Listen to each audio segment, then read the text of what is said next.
Okay today, I can see. You're injured. I got a bullet still in my head. The bullet's still in your head? Yes. The doctor told me that they did brain scans, all kind of stuff, and it went in and cracked my cranium, and it stayed there. They said you more chances of damage to try to take it out than sew it up. I was hit there. I was crazy. Some other places. I got a deep slash of a bullet grazed the back of my neck, which if it went another inch, it'd hit my spine and paralyze me all the way down. But before the incident, Pac saved my life also. The reason why I say he saved my life because the average person gets shot in the head. The first thing you think is, damn, I'm about to die. You know, a headshot is different. And there was blood coming everywhere. And my concern was him. I said, you hit? He said, I'm hit. So I said, I'm gonna get you to a hospital right now. So I'm driving like a madman, trying to, get help to help him. And the first thing he said, laughingly, jokingly, loudly, is, I need a hospital? You the one shot in the head. Don't you think you need a hospital? You mean you guys were laughing? We had conversations and jokes after all this took place. And I think that kept him there, and it definitely kept me there, because when you got two people as tight as we are, and it's concerned, see, my thoughts wasn't, is Suge okay? My thoughts was, is Pac okay? And for the conversation he told me, is his thoughts wasn't, was Pac okay? It was, I okay? Because he keep telling me, I don't want to need to get to the doctor. So that's real, real deep. That I don't think it's probably too many people around will do that type of stuff. Suge, do you wonder how you were able to survive and why you survived? It's like you said, most people get hit in the head. I think God was ready for me to stay here. It wasn't my time to leave. I guess there's a whole bunch of good I have to do before it's time for me to go. Maybe Pac did more good to me. Maybe Pac's job was done. Maybe I felt Pac was sent to us.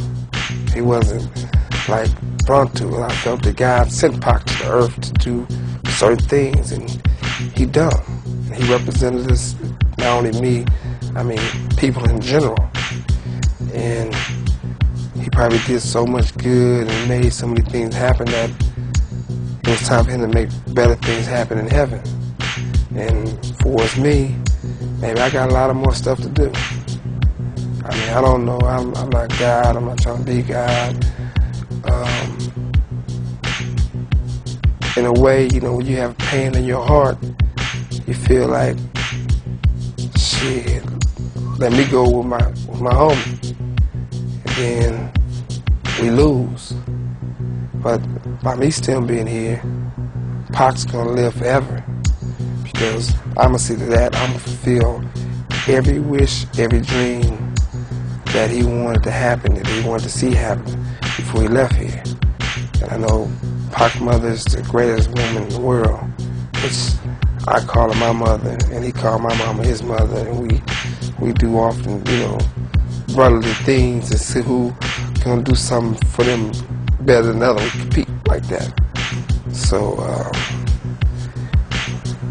it's gonna be a long life ahead of me, a long road, because it's not gonna be a day that I don't think about him. It's not gonna be a day I don't miss him. So I put his name on my body, on my arm, which is, say Tupac. Which one? Left one. Show it to us later? Yeah. How did you think? Let me change gears here. I know I can't ask you much about what happened.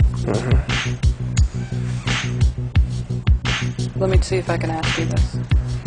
Why do you think whoever it was unloaded on you guys like that? Why would somebody just haul off an ambush? You gotta realize something. You got two powerful, positive black men. And anytime you're doing a lot of good, people want to bring the good down always. Always. And you never know. You never know which person's motive was. You never I know whoever it is, they're regretting it. Why do you say that? The conscious, the unknown. I think it was just confusing for the world to see Pac go that way. I know a lot of people try to, I don't know Vanessa Williams, but I heard they interviewed her, I don't know if it was You, the News, and she stated that, they asked her how did she feel about Tupac, the incident, and she said you reap what you sow.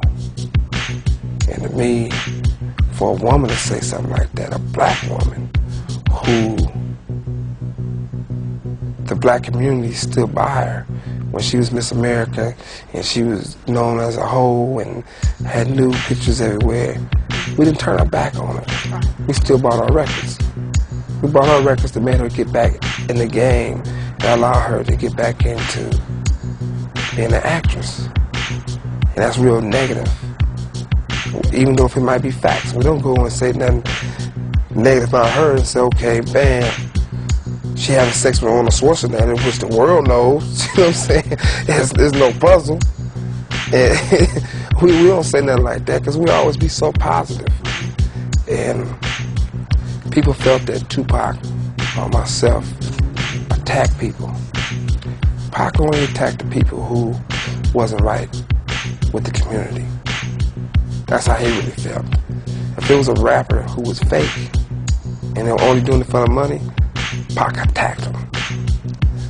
If it was a rapper that messed with guys and go both ways, Pac didn't feel that was good. Because Pac felt he was real serious about the music.